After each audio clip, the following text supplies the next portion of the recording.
মায়ার নবী এতিম, পথের ভিতরে কাঁটা দিয়া রাস্তা আটকায় দেয়। নবীর আদরের চাচা আবু তালেব কওমের লোকেরা গিয়া বিচার দিল, হে আবু তালেব, তোমার ভাতিজারে সাবধান করো, বেশি কথা বল, আমাদের ধর্মের বিরুদ্ধে কথা কয়। আবু তালেব আমার মায়ের নবীরে ডাকলেন, ভাতিজা, তুমি কেন আমাদের ধর্মের বিরুদ্ধে কথা বলো রে ভাতিজা, সাবধান, কেন তুমি আমাদের ধর্মের বিরুদ্ধে কথা বলো, জবাব দাও। মায়ার নবী চুপ হয়ে দাঁড়িয়ে কান্না শুরু করলেন। আবু তালেব বলে, রে ভাতিজা, জবাব দাও, কেন কাঁদো? মায়ার নবী ডেকে বলেন, চাচা, কোনো জবাব আমার হাতে নাই, কারণ আমার চিন্তা আমার আল্লাহ পাঠাইছেন হকের আওয়াজ দিব, বাতিলের সাথে মোকাবেলা করব, অন্যায়ের প্রতিবাদ করা আমার দায়িত্ব রে চাচা, কি জবাব দিব? জবাব আমার হাতে নাই।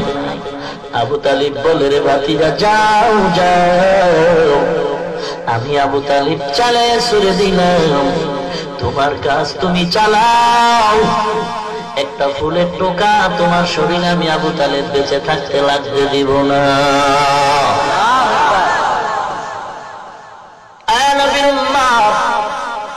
আল্লাহর নবী বলেন, হে উম্মত, দুটো জিনিস আমি তোমাদের মাঝে রেখে গেলাম, ভালো করে ধরো, যদি ধরে রাখতে পারো কোনো ভয় নাই, কোনো চিন্তা নাই, মুনাফিকের দল তোমার ঈমান কেড়ে নিতে পারবে না।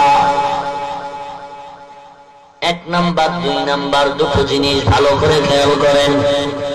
মায়ার নবীর হাদিস পড়েছি খুতবায়, আবার পড়ি, খেয়াল করবেন।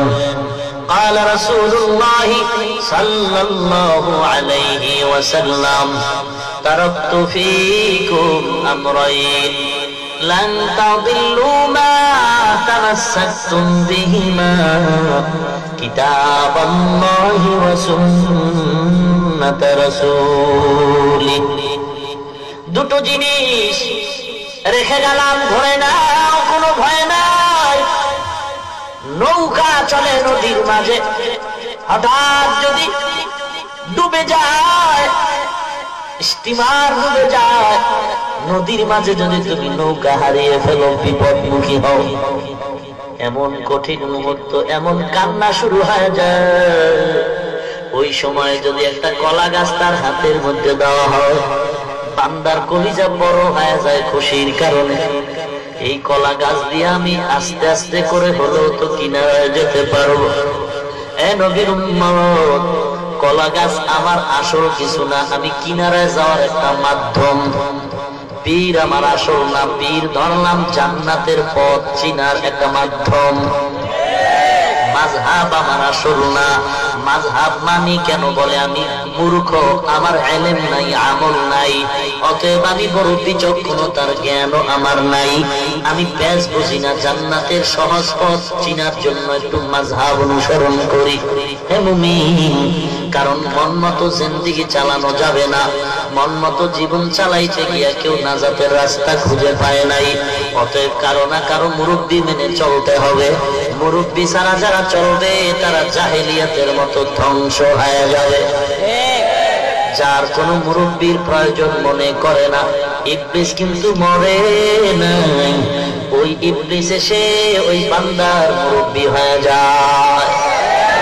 ইবলিস সিনার ভিতরে ঢুকে রগে রগে দৌড়ায়, দৌড়ায় দৌড়ায় ধোঁকা দেয়, আমি বড় আলেম, আমি বড় মুফতি সাহেব, আমি বড় মুহাদ্দিস সাহেব, আমি তো বড় কিছু জানি, আমার কত বড় টাইটেল, আমার মতো বক্তা কেউ নাই, আমার মতো আলেম কেউ নাই, আমার মতো মুহাদ্দিস কেউ নাই, সব দিক দিয়ে তাকায় দেখি আমি সবার বড়, আমি সবার বড়। এরে পাগলা, বড় যে বড় আছে তুমি জানো না, وفوق كل ذي علم عليم।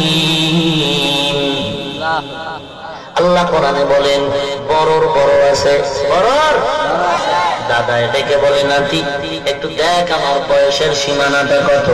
নাতি বলে, দাদা কি পাগল হয়ে গেছো? স্ক্রু ঢিল হয়ে গেল নাকি? আমার বাবার হায়াত আমি জানি না, দাদা তোমার হায়াত কেমনে জানবো? নাতি ডায়েরি খোল, ডায়েরি তালাশ করলে তুই আমার হায়াতের সীমানা পাবি। ডায়েরি খুলে নাতি হিসাব করে বের করলো। দাদা তুমি বড্ড খুশি হয়ে যাইবা শুনলে। বয়স কত? হে নাতি আমার। বলে, আমার বয়স 100 উপরে চলে গেল। দাদায় বড্ড খুশি হয়ে বলে, তাহলে জমিনের মধ্যে তো আমার থেকে বড় কেউ নাই, আমি তো বিশ্ব বরেণ্য আশিকে রাসূল সুফি সম্রাট, তাহলে আমার মতো আর বড় আছে গেলে। এখন দুনিয়াতে ঘুইরা একটু নাতি পুতিরে দেখা নেই, আমার সবাই ছোট, আমার মতো বড় কেউ নাই। চল নাতি চল। নাতির হাতটা ধরছে এক হাত দিয়া, আর এক হাতে একটা বেতের লাঠি নিয়ে। দাদায় পায়চারি করতেছে, হাঁটতেছে, গ্রাম ঘুরতেছে, আমার মতো বড় কেউ নাই, অতএব যারে দেখে উল্টা পাল্টা তারে আমার ভক্ত বানানো। হাঁটতে হাঁটতে মারেফতের খানকা বটগাছ তলায় হাজির। কিসের খানকা? মারেফতের খানকা। বলে কেন? বলে বটগাছে যেমন জ্বর, মারেফতওয়ালাদের চুলের ভিতরেও তেমন জ্বর। আর অধিকাংশ বটগাছের গোড়ায় আসর মিলায় ব্যাগ বয়, লাল শালু বিন্দায়। কথা বলেন না কেন? দাদা নাতির নিয়ে বটগাছ তলা মারেফতের খানকায় গিয়ে দেখে রেড সিগন্যাল। দেখছেন? রেড সিগন্যাল মানে কালো, লাল লাল বড় খারাপ, লাল সিগন্যাল বড় খারাপ। রাসূল বলে, যার বাড়ি লাল কাপড়ের নিশান থাকবে জাহান্নামের আলামত। বুঝো পাবলিকের গোষ্ঠী, বুঝো।